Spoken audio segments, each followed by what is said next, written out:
কি হয়েছে বল পুচু। বাবা আমি কি করব? এই রে, কি তোর গাল থেকে দুধ বেরোচ্ছে, এখন কি করবি? যা দি খাই যা।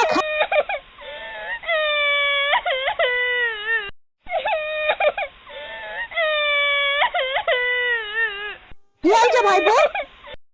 বাবা বলিতে আমার গাল টিপলে দুধ বেরোয়, আমাকে বিয়ে দেবে না। কাকা তাহলে আমাকে একটা যুক্তি দাও। তাহলে একটা যুক্তি দিচ্ছি শোন, প্রতিদিন গাছে ঝুলবি। ঠিক আছে কাকা, আমি আসি।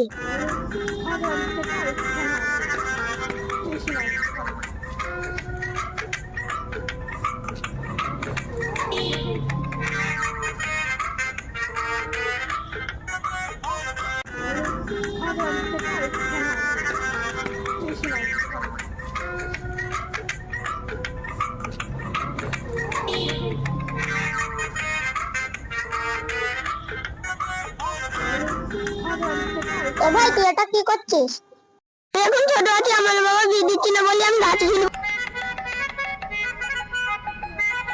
কাকা ভালো আছো? হ্যাঁ আমি ভালো আছি, তোমার বাড়ির লোক সবাই ভালো তো? তাহলে বসো এখানে গল্প করি। ভাই একটা কথা বলার ছিল। কি ভাই বলো। বলছি আমাদের বাড়ি একদিন যাবা, আর খাওয়া দাওয়া করে আসবা। অন্য কোনো দিন যাবো, তুমি এখন আমাদের বাড়ি চা বিস্কুট খাও না তাহলে। না, আমি অন্য কোনো দিন আসবো। কেন আজ এখানেই তো ভালো হতো, দুজনে গল্প করতাম আর না না খেতাম। ঠিক আছে, অন্য কোনো দিন আসবো। ঠিক আছে কাকা, আমি আসি।